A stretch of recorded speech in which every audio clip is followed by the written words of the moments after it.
ಮುಖ್ಯ ಅತಿಥಿಗಳಾಗಿ ಭಾಗವಹಿಸಿರ್ತಕ್ಕಂಥ ಮಂಡ್ಯ ಜಿಲ್ಲೆಯ ಉಸ್ತುವಾರಿ ಸಚಿವರು, ಕೃಷಿ ಸಚಿವರು ಆದಂಥ ಶ್ರೀ ಚೆಲುವರಾಯ ಸ್ವಾಮಿಯವರ ಸಮಾರಂಭದ ಅಧ್ಯಕ್ಷತೆ ವಹಿಸಿರ್ತಕ್ಕಂಥ ಈ ಕ್ಷೇತ್ರದ ಶಾಸಕರು ಆದಂಥ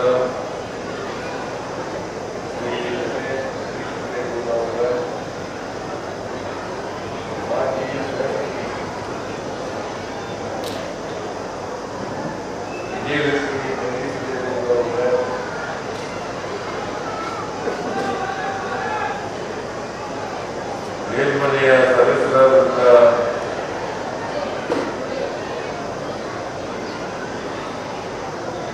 ಸಿದ್ದರಾಮಯ್ಯ ಅವರ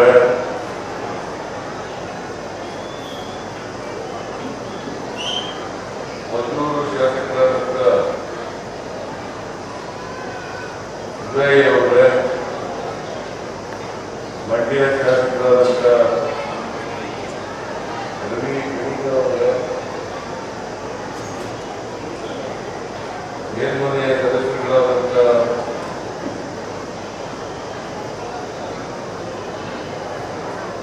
ದಿನೇಶ್ ಗೂಳಿಗೌಡ ಅವರ, ಮಧು ಮಾದೇಗೌಡ ಅವರ, ಮೈಸೂರು ಸಕ್ಕರೆ ಕಾರ್ಖಾನೆಯ ಅಧ್ಯಕ್ಷರಾದಂಥ ಗಂಗಾಧರ್ ಅವರ, ಈ ಭಾಗದ ಈ ಕ್ಷೇತ್ರದಲ್ಲಿ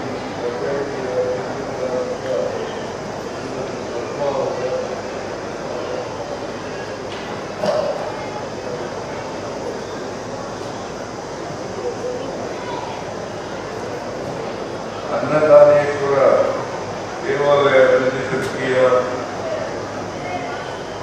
ಅಧ್ಯಕ್ಷರೇ,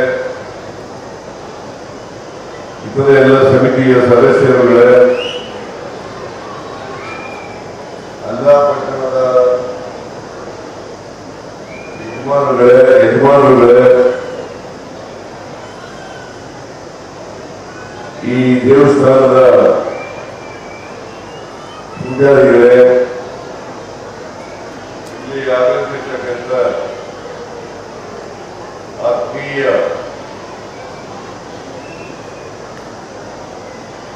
ಭಕ್ತಾದಿಗಳೇ, ತಾಯಂದಿರೇ, ಮಾಧ್ಯಮದ ಗೆಳೆಯರು,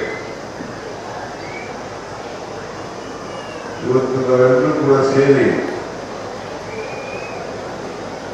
ಅಲ್ಲಾಪಟ್ಟಣ ಗ್ರಾಮದಲ್ಲಿ ಶ್ರೀ ಅನ್ನದಾನೇಶ್ವರ ದೇವಾಲಯದ ಜೀರ್ಣೋದ್ಧಾರ ಮತ್ತು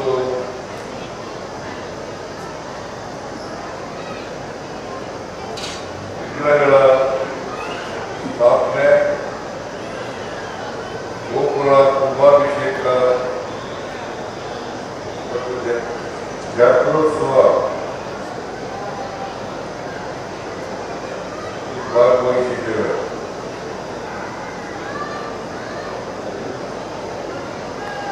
ಅನ್ನದಾನೇಶ್ವರ ನಮ್ಮ ಮನೆಯ ಮೂಲ ದೇವರು. ಇಲ್ಲಿಂದ ಸಿದ್ದರಾಮೇಶ್ವರ ಅಂತ ಹೆಸರಿನಲ್ಲಿ ತಾಯೂರಿನಲ್ಲಿ ಹೋಗಿ ಪಡೆದುಕೊಳ್ಳುವಂತ ಒಂದು ರೀತಿ ಇದೆ. ಆಮೇಲೆ ನಾವು ತಾಯೂರಿನಲ್ಲಿ ಹೋಗಿ ಜಾತ್ರೆ ಮಾಡ್ತಾ ಇದ್ದೀವಿ. ಆ ತಾಯೂರಿನವರಿಗೆ ನಮ್ಮೂರಿನವರಿಗೆ ಜಗಳ ನಡೀತಿತ್ತು ಯಾವಾಗ. ಅದಕ್ಕೆ ತಾಯೂರು ಜಾತ್ರೆ ಮಾಡೋದನ್ನ ನಿಲ್ಲಿಸಿ ನಮ್ಮೂರಲ್ಲೇ ಜಾತ್ರೆ ಇತಿಹಾಸ. ಅದಕ್ಕೆ ನಮ್ಮೂರಿನಲ್ಲಿ ಸಿದ್ದರಾಮೇಶ್ವರ, ಈ ಅನ್ನದಾನೇಶ್ವರ, ಮತ್ತೆ ಇನ್ನೊಂದು ಸಿದ್ದರಾಮೇಶ್ವರ, ಅದು ನಮ್ಮ ಮನೆ ದೇವರು. 105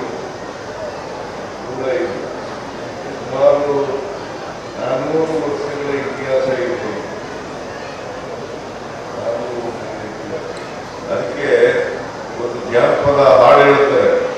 ಅಲ್ಲ ಪಟ್ಟಣದಿಂದ ಬೆಲ್ಲ ಬೆಲ್ಲನೇ ಬಂದೆ,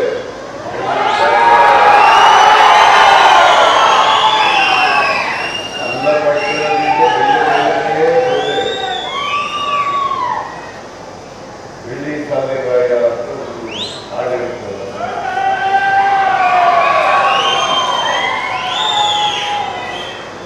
ನಾವೆಲ್ಲ ಹಾಡ್ತಿದ್ದವರು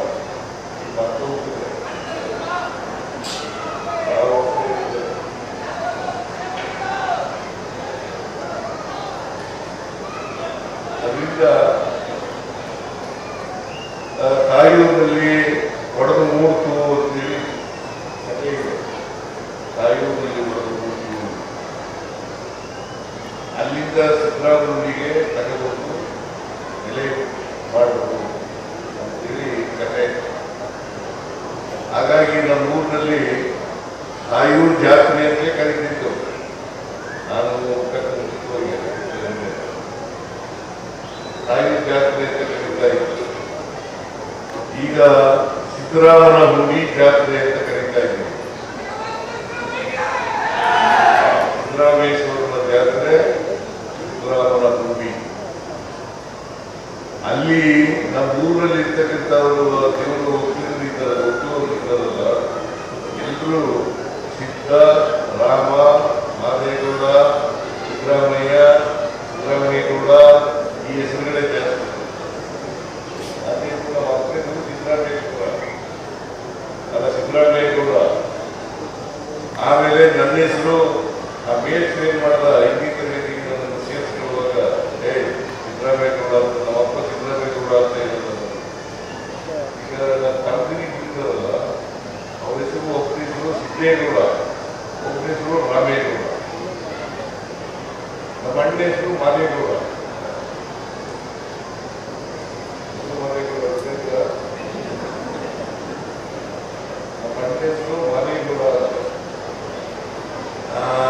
ನನ್ನ ಹೆಸರು ಸಿದ್ದರಾಮಯ್ಯ. ನಾವು ಎಷ್ಟು ಮಾಡಿದ ಕೆಲಸ ಸಿದ್ದರಾಮಯ್ಯಗೌಡ. ಆಮೇಲೆ ರಾಮೇಗೌಡ, ಸಿದ್ದೇಗೌಡ. ಈ ತರ ದೇವರ ಹೆಸರುಗಳನ್ನ ಇಟ್ಟಿರತಕ್ಕಂಥ ಒಂದು ಪದ್ಧತಿ ಮೊದಲಿಂದ ನಮ್ಮ ಊರಿನಲ್ಲಿ ನಡ್ಕೊಂಡು ಬಂದಿದೆ. ಈಗಲೂ ಕೂಡ ಈ ಮಕ್ಕಳ ಈ ಸಿದ್ದರಾಮೇಶ್ವರನ ಒಕ್ಕಲಿಗರಿದ್ದಾರಲ್ಲ, ಅವರೆಲ್ಲರೂ ಕೂಡ ಈ ಮಕ್ಕಳ ಕುರಿತ ಗೆಲ್ಲಬೇಕು. ಈ ಮಕ್ಕಳ ಕುರಿತ ನಾನು ಸೇರಿದ್ದೆ. ಹಾಗಾಗಿ ಒಟ್ಟು 1ರಿಂದ 4ನೇ ತರಗತಿವರೆಗೆ ಓದಲೇ ಇಲ್ಲ. ಈಗೇ ತರಗತಿಗೆ ನೇರವಾಗಿ ಸೇರ್ಕೊಂಡ್ರೆ ನಂಜೇಗೌಡ ಅಂತೇಳಿ ನಮಗೆ ಈ ಮಕ್ಕಳು ಕೊಡ್ತಕ್ಕಂಥ ನಂಜೇಗೌಡನೇ ಅಕ್ಷರಾಭ್ಯಾಸ ಮಾಡ್ತಾರೆ.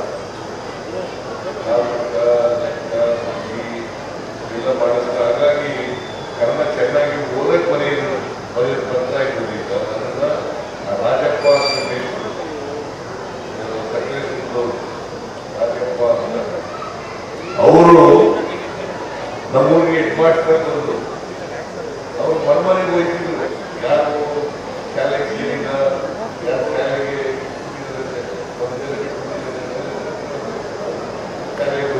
ಹೋಗ್ತಿದ್ರು. ನಮ್ಮ ಮನೆಗೂ ಬಂದರು.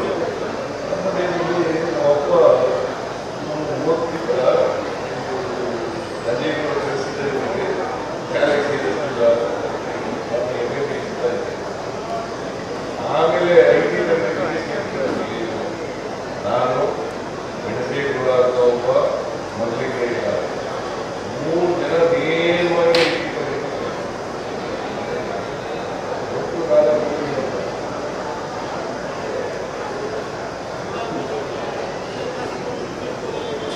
ಹೇಳಕ್ ಬರಲ್ಲ.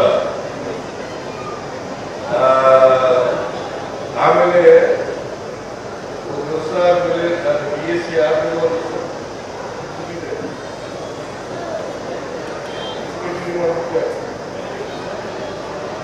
ಏನು ಹಾಗೇ ಇಲ್ಲ.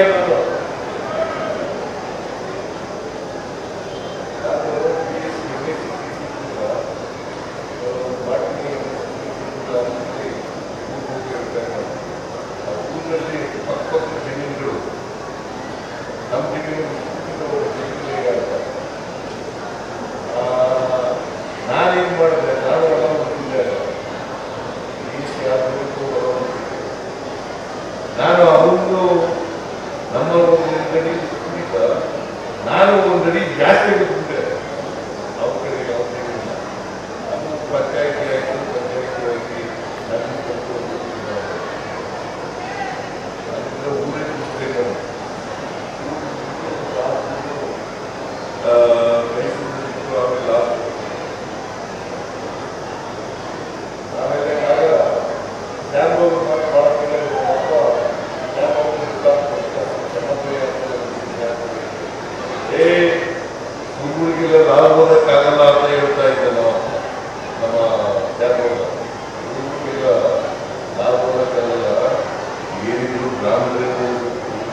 ನಮ್ಮೂರಿಗೆ ಆ ರಾಜಪ್ಪ ಮೀಸಲು ಬರದೇ ಹೋಗಿದ್ದೆ.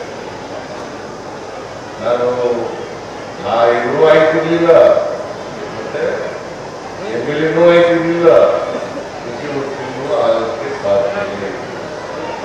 ಇವೆಲ್ಲ ಆಗ್ಬೇಕಂದ್ರೆ ಇವು ದಯೆ ಇರಬೇಕು, ಜನರು ದಯೆ ಇರಬೇಕು, ಜನರ ಆಶೀರ್ವಾದ ಇರಬೇಕು. ಹಾಗಾಗಿ ನಾನು ಇಷ್ಟು ದೂರ ಬಂದಿದ್ದೇನೆ.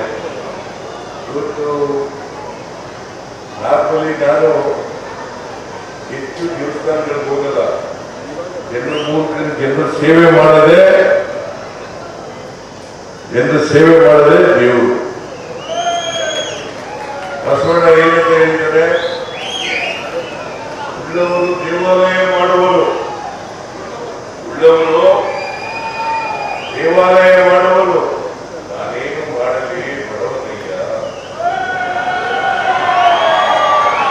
ನನ್ನ ಕಾಲೇ ಕಂಬ, ದೇಹವೇ ದೇಗುಲ, ಇರುವೇ ಮನ್ನ ಕಡವಯ್ಯ.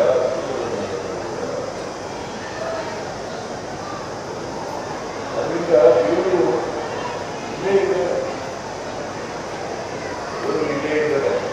ನಾವು ಒಳ್ಳೇದು ಮಾಡ್ತೀವೋ ಕೆಟ್ಟದ್ದು ಮಾಡ್ತೀವೋ ಅಂತ ನೀವು ನೋಡ್ತಾ ಇದ್ದಾರೆ. ಒಳ್ಳೇದು ಮಾಡ್ತೀವ ಕೆಟ್ಟದ್ದು ಮಾಡ್ತೀವ ಅಂತ ದೇವರು ನೋಡ್ತಾ ಇದ್ದಾರೆ. ಸಾಧ್ಯವಾದ ಮಟ್ಟಿಗೆ ಒಳ್ಳೇದು ಮಾಡಕ್ಕಾಗಲೂ ಕೂಡ ಕೆಟ್ಟದಕ್ಕೂ ಮಾಡಕ್ ಹೋಗ್ಬಿಡಿ. ಆಮೇಲೆ ಮನುಷ್ಯನೆಲ್ಲ ದ್ವೇಷದ ಕೆಲಸ ಮಾಡಕ್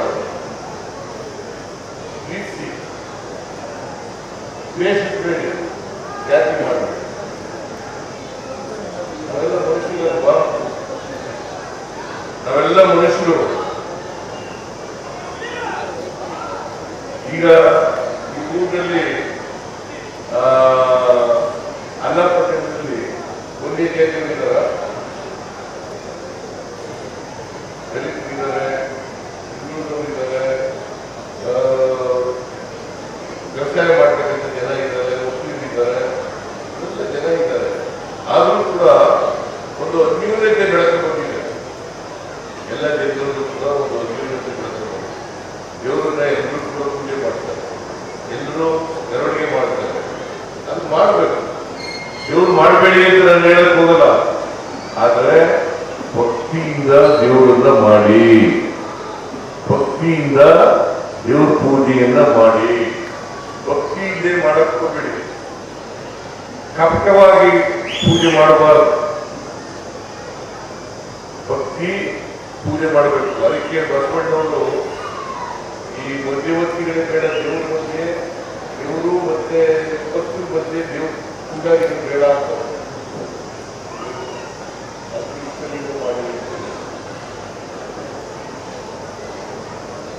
ಇಷ್ಟಲಿಂಗ ಮಾಡಬೇಕು ಅನ್ನೋದಾದ್ರೆ ಎಲ್ಲರಿಗೂ ಮನುಷ್ಯತ್ವ ಇದ್ದೇವಂದ್ರೆ, ನೀವು ಭಕ್ತಿಯಿಂದ ಪೂಜೆ ಮಾಡಬೇಕಂದ್ರೆ, ನೀವು ಕೆಟ್ಟದ್ದು ಮಾಡಿದ್ರೆ, ಇನ್ನೊಬ್ಬರನ್ನ ದ್ವೇಷಿಸಿದ್ರೆ ಯಾವ ದೇವರು ಒಳ್ಳೇದು ಮಾಡಲ್ಲ.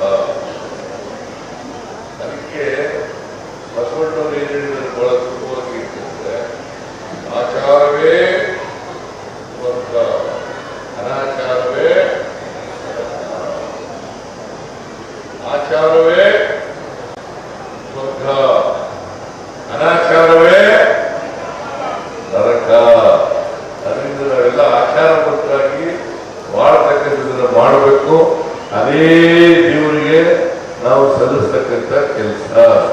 ಈ ಜಾತಿ ವ್ಯವಸ್ಥೆಯಿಂದ ಅಸಮಾನತೆ ನಿರ್ಮಾಣ ಶ್ರೀಮಂತರು ಬಡವರು, ಮೇಲ್ ಜಾತಿ ಕೆಳ ಜಾತಿ, ಜಾತಿ ವ್ಯವಸ್ಥೆ ಉಂಟಾದದ್ದು ಇದು. ಈಗ ಜಾತಿ ವ್ಯವಸ್ಥೆಯಿಂದ ಎಲ್ಲರೂ ಕೂಡ ಅಕ್ಷರ ಸಂಸ್ಕೃತಿಯಿಂದ ವಂಚಿತರಾಗಿ ವಿದ್ಯೆ ಕಲಿತಕ್ಕಂಥ ಅವಕಾಶ ಇರಲಿಲ್ಲ. ಸಂವಿಧಾನ ಎಲ್ಲರಿಗೂ ಅದು ಒಂದು ಹಕ್ಕು ಆಗಿರಲಿಲ್ಲ. ವಿದ್ಯೆ ಕಲಿತಕ್ಕಂಥದ್ದು ಹಕ್ಕು, ಮೂಲಭೂತ ಹಕ್ಕು ಅದಾಗಿರಲಿಲ್ಲ. ಸಂವಿಧಾನ ಬಂದ್ಮೇಲೆ ಅದು ಹಕ್ಕಾಗ ಹಾಗಾಗಿ ನಾಲ್ವಡಿ ಕಾಲದಲ್ಲಿ ಶಿಕ್ಷಣ ಎರಡೂ ಕಲಿಸಲಿಕ್ಕೆ ಸಾಧ್ಯ ಆಯಿತು.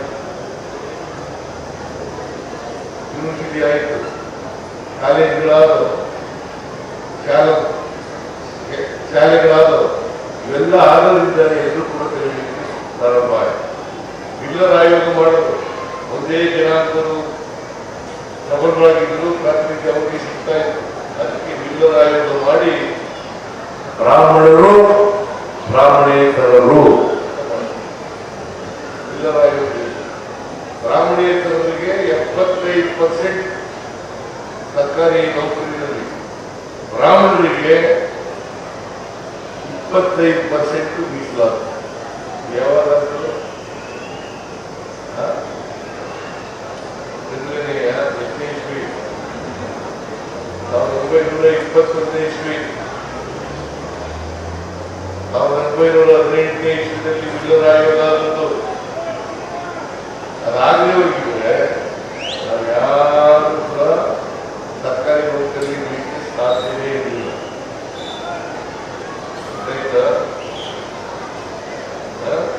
ತಿಳ್ಕೋಬೇಕು ಇವೆಲ್ಲ ಇತಿಹಾಸ ತಿಳ್ಕೊಳ್ಳೋದಕ್ಕೆ. ಬಾಬಾ ಸಾಹೇಬ್ ಅಂಬೇಡ್ಕರ್ ಅವರು ಏನ್ ಹೇಳಿದ್ದಾರೆ ಅಂತಂದ್ರೆ, ಯಾರಿಗೆ ಇತಿಹಾಸ ಗೊತ್ತಿಲ್ಲ ಅವ್ರು ಯಾರು ಇತಿಹಾಸವನ್ನ ನಿರ್ಮಾಣ ಮಾಡಕ್ ಸಾಧ್ಯ ಇಲ್ಲ.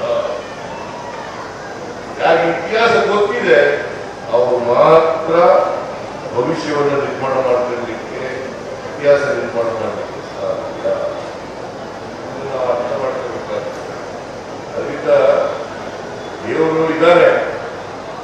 ದೇವರು ಯಾವಾಗಿರ್ತಾನಪ್ಪ ಅಂತಂದ್ರೆ ನಮ್ಮ ಜೊತೆಯಲ್ಲಿ ನಮ್ಗೆ ಸಹಾಯ ಮಾಡ್ತಾನೆ ಅಂತಂದ್ರೆ ನಾವು ಒಳ್ಳೇದೆಲ್ಲ ಮಾಡಿದಾಗ ಮಾತ್ರ ಮನುಷ್ಯತ್ವದಿಂದ ರಕ್ಷಣೆ ಮಾತ್ರ.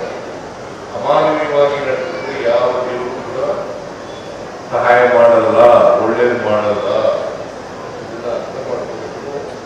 ಇದನ್ನ ಅರ್ಥ ಮಾಡ್ಕೊಂಡ್ರೆ ಬಹುಶಃ ಒಳ್ಳೆ ಸಮಾಜ ನಿರ್ಮಾಣ ಮಾಡಲಿಕ್ಕೆ. ಅದಕ್ಕೋಸ್ಕರನೇ ನಾನು ಈ ಗ್ಯಾರಂಟಿಗಳನ್ನ ಯಾಕೆ ಮಾಡುವುದು ನಾವು ಅಂತಂದ್ರೆ, ಮಹಿಳೆಯರಿಗೆ, ಹಿಂದುಳಿದವರಿಗೆ, ದಲಿತರಿಗೆ, ಅಲ್ಪಸಂಖ್ಯಾತರಿಗೆ ಇವರೆಲ್ಲರೂ ಕೂಡ ಆರ್ಥಿಕವಾಗಿ, ಸಾಮಾಜಿಕವಾಗಿ ಶಕ್ತಿ ಬರಬೇಕು.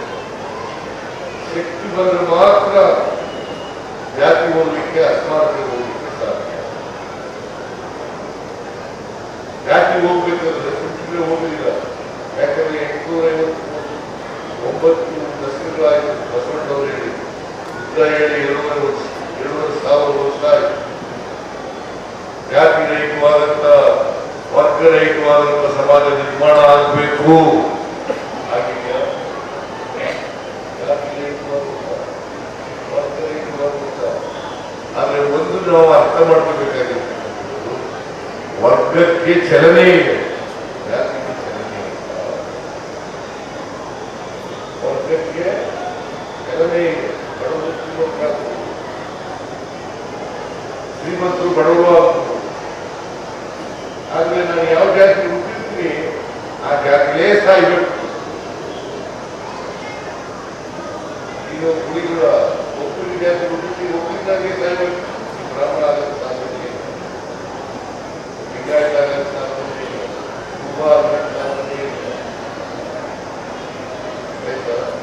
ಅದರಿಂದ ಜಾತಿ ಇದೆಯಲ್ಲ, ನಿಂತು ನೀಡಿದ್ದಾರೆ. ಅದಕ್ಕೆ ಆರ್ಥಿಕವಾಗಿ ಶಕ್ತಿ, ಸಾಮಾಜಿಕವಾದ ಶಕ್ತಿ ಎಲ್ಲ ಈ ಜಾತಿ ವ್ಯವಸ್ಥೆಗೆ ಕೊಟ್ಟರೆ ಆರ್ಥಿಕ ಶಕ್ತಿ. ಅದಕ್ಕೆ ಕಾರಣ ಏನಪ್ಪಾ ಅಂದ್ರೆ ಶಿಕ್ಷಣ. ಶಿಕ್ಷಣ, ಆ ಶಿಕ್ಷಣ ಎಲ್ಲರೂ ಕೂಡ ಪಡ್ಕೋಬೇಕು. ಎಲ್ಲ ಜನರು ಕೂಡ ಶಿಕ್ಷಣವನ್ನು ಪಡ್ಕೊಂಡಾಗ ದಲಿತರು, ಮಹಿಳೆಯರು, ಹಿಂದುಳಿದವರು, ಅಲ್ಪಸಂಖ್ಯಾತರು, ಬಡವರು ಎಲ್ಲರೂ ಕೂಡ ಶಿಕ್ಷಣವನ್ನು ಪಡ್ಕೊಳ್ಬೇಕು. ಆ ಶಿಕ್ಷಣ ಪಡ್ಕೊಂಡಾಗ ಮಾತ್ರ ಬದಲಾವಣೆ ಆಗಲಿಕ್ಕೆ ಸಾಧ್ಯ. ಈ ಗುಡಿಗಳ ಇದ್ದೇ ಇದ್ದೇ ನೀವು ಓದುಮಾರಿಗಳು ಆಯ್ತಿಲ್ಲ, ಉದಯ ಆಯ್ತಿರ್ಲಿಲ್ಲ, ನೀನು ಗಣಿಗ ನೀನು ಆಯ್ತಿರ್ಲಿಲ್ಲ, ತಿರುಗಾಯಸ್ವಾಮಿ ಆಯ್ತಿರ್ಲಿಲ್ಲ. ರಮೇಶ ಆಯ್ತಿರ್ಲಿಲ್ಲ. ಶಿಕ್ಷಣ ಇತ್ತು ಅಂದ್ರೆ ಅದಕ್ಕೆ ಸ್ವಾಭಿಮಾನ ಬರಬೇಕಲ್ಲ. ಈ ಸ್ವಾಭಿಮಾನ ಬರಬೇಕಂದ್ರೆ ಶಿಕ್ಷಣ ತೆಗಿಲೇಬೇಕು, ಬುದ್ಧಿವಂತರಾಗಲೇಬೇಕು, ವಿದ್ಯಾವಂತರಾಗಲೇಬೇಕು. ಮೊದಲೆಲ್ಲ ಏನ್ ಮಾಡ್ತಾ ಇದ್ರು ಅಂತಂದ್ರೆ ಈಗ ಕಡಿಮೆ ಆಗ್ತದೆ. ಮೊದಲು ಒಬ್ಬ ವ್ಯಕ್ತಿಯ ಮೆರಿಟ್ನ ಮಾಡ್ಬೇಕಾದ್ರೆ ಜಾತಿ ಬೇರೆ ಮಾಡ್ತಾ ಇದ್ರು. ಜಾತಿ ಮಾತ್ರ ಮೆರಿಟ್ ಸ್ಟೂಡೆಂಟ್ಗಳಾಗ್ತದೆ, ಇಲ್ಲ. ನನ್ನ ಜಾತಿ ನಾನು ಇನ್ನೊಂದು ಹೆಂಡತಿ, ನಾನು ಹಣಕಾಸಿನ ಮಂತ್ರಿ ಆದೆ. ಹಣಕಾಸಿನ ಮಂತ್ರಿ ಆದ್ಮೇಲೆ ಗೊತ್ತಾಯ್ತಲ್ಲ, ಸಿದ್ದರಾಮಯ್ಯನಿಗೆ 3 ಕುರಿ ಲೆಕ್ಕಾಚಾರ ಬರಲ್ಲ, ಹಣಕಾಸಿನ ರಾಜ್ಯದ ಹಣಕಾಸಿನ ಸಾಧ್ಯನಾ ಅಂತೇಳಿ ಲಂಕೇಶ್ ಪತ್ರಿಕೆಯಲ್ಲಿ ಬರೆದರು.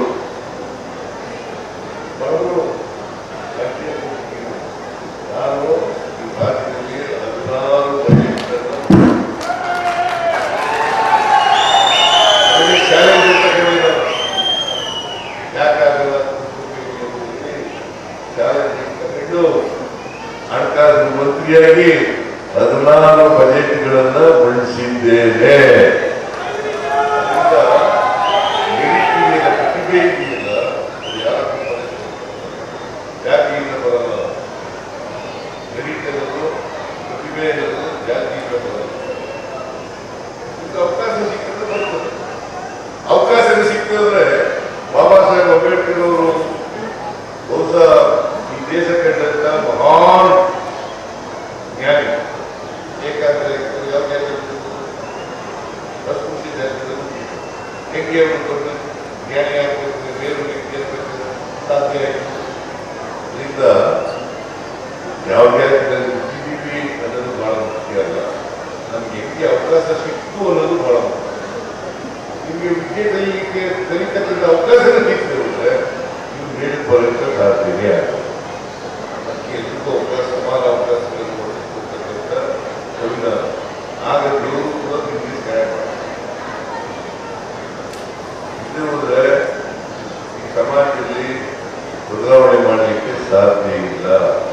ಹಾಗಂತೇಳಿ ನಿಮ್ಮ ಮಕ್ಕಳು ಕೂಡ ಡಾಕ್ಟರ್ಗಳಾಗಬೇಕು, ನಿಮ್ಮ ಮಕ್ಕಳು ಕೂಡ ಇಂಜಿನಿಯರ್ಗಳಾಗಬೇಕು, ನಿಮ್ಮ ಮಕ್ಕಳು ಕೂಡ ಸಂಶೋಧಕರಾಗಬೇಕು, ನಿಮ್ಮ ಮಕ್ಕಳು ಕೂಡ ವಿಜ್ಞಾನಿಗಳಾಗಬೇಕು. ಅದನ್ನು ಮಾಡಿಸ್ತಕ್ಕಂಥ ಕೆಲಸ ಮಾಡಬೇಕು. ಇವರು ಸುಮ್ಮನೆ ಮಾಡಿ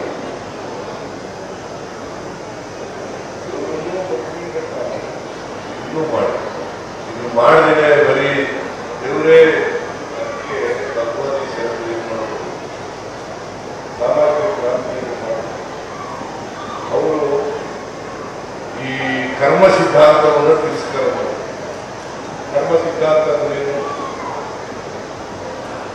ಯಾಕೆ ಬಟ್ಟೆ ಇಲ್ಲ, ಯಾಕೆ ಅನರ್ಥಿದೆಯಾ, ಯಾಕೆ ಬಟ್ಟೆ ಇಟ್ಟಿಲ್ಲ, ನಿಮ್ಗೆ ಯಾಕೆ ಆಸ್ತಿ ಇಲ್ಲ, ನಿಮ್ಗೆ ಯಾಕೆ ಇಂಡಸ್ಟ್ರಿ ಆಗಿಲ್ಲ ಅಂತಂದ್ರೆ ನಾನು ಕರ್ಮ ಮಾಡ್ಕೊಂಡಿದ್ದೇನೆ, ಇದೇ ಜನ್ಮದಲ್ಲಿ ಕರ್ಮ ಮಾಡ್ಕೊಂಡಿದ್ದೇನೆ, ಅದಕ್ಕೋಸ್ಕರ ಈ ಜನ್ಮದಲ್ಲಿ ಇಲ್ಲ. ಇನ್ನೊಂದು ಏನ್ ಹೇಳ್ತಾರೆ ಅಂತಂದ್ರೆ, ಇನ್ ಯಾಕಪ್ಪ ಹಿಂಗೆ ಇದೆಯಾ ಅಂತಂದ್ರೆ ನನ್ನ ಹಣೆ ಬರ ದೇವರು ಸಿದ್ದರಾಮೇಶ್ವರ ಹಣೆ ಬರೀಕ್ ಬರ್ತಾರೆ, ಅನ್ನದಾನೇಶ್ವರ ಹಣೆ ಬರೀಕ್ ಬರ್ತಾರ. ಯಾವ ದೇವರು ಹಣೆ ಬರೆಯಿಲ್ಲ, ಯಾವ ಸಿದ್ಧಾಂತನೂ ಇಲ್ಲ. ಅದಕ್ಕೆ ಹೇಳಿದ್ದು ಬಸವಣ್ಣವರು, ಆಚಾರವೇ ವರ್ಗ, ಅನಾಚಾರವೇ ವರ್ಗ. ವರ್ಗನೂ ಇಲ್ಲ, ನರ್ಕನೂ ಇಲ್ಲ.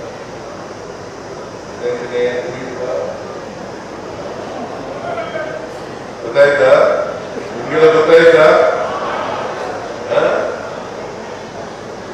ಆಚಾರವೇ ವರ್ಗ, ಅನಾಚಾರವೇ ವರ್ಗ.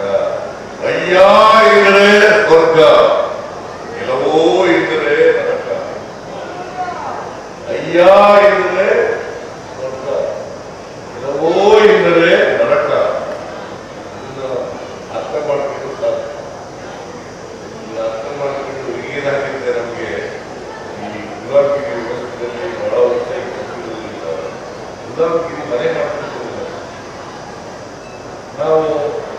ಒಬ್ಬ ಬಡವ ಮೇಲ್ಜಾತಿ ಬಂದ್ರೆ, ಅದೇ ಒಬ್ಬ ದಲಿತ ಜಾತಿಯ ಶ್ರೀಮಂತ ಬಂದ್ರೆ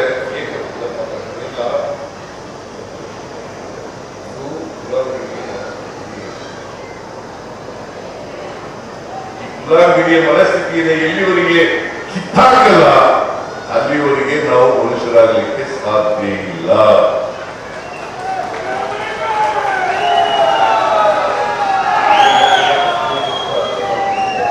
ಎಲ್ಲರೂ ದೇವ್ರ ಮೇಲೆ ಭಾರ ಹಾಕ್ತಾರೆ. ಒಳ್ಳೆದಾದ್ರು ದೇವರು, ಕೆಟ್ಟದಾದ್ರು ನೀನು ಮಾಡಬಾರದು ಪಾಪ ಕೆಲಸ ಎಲ್ಲ ಮಾಡಿಬಿಟ್ಟು ದೇವ್ರ ಮೇಲೆ ಹಾಕ್ತಾರೆ. ದೇವರು ಒಕ್ಕಟ್ಟು ನೀವು ಒಳ್ಳೇದು ಮಾಡ್ಕೊಡ್ತಾರ.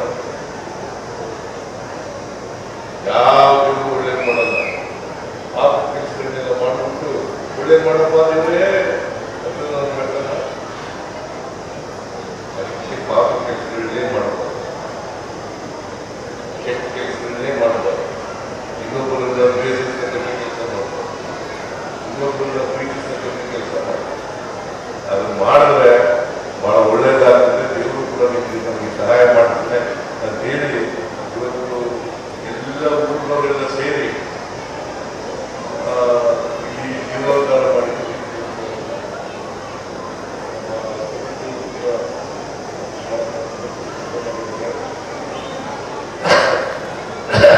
ಹಾಗಾಗಿ ಎಲ್ಲರಿಗೂ ಕೂಡ ಯಾರ್ಯಾರು ಸಹಾಯ ಮಾಡಿದ್ದಾರೆ ಎಲ್ಲರಿಗೂ ಕೂಡ ಧನ್ಯವಾದಗಳನ್ನ ಹೇಳಲಿಕ್ಕೆ ಬಯಸುತ್ತೇನೆ. ಮತ್ತೆ ಎಲ್ಲರಿಗೂ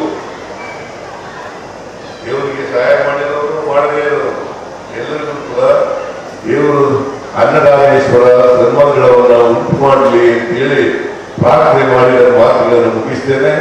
ಈ ದೇವಸ್ಥಾನವನ್ನ ಅತ್ಯಂತ ಸಂತೋಷದಿಂದ ಉದ್ಘಾಟನೆ ಮಾಡಿದ್ದೀನಿ, ಜಾತ್ರೆ ಉದ್ಘಾಟನೆ ಮಾಡಿದ್ದೀನಿ. ಮತ್ತೆ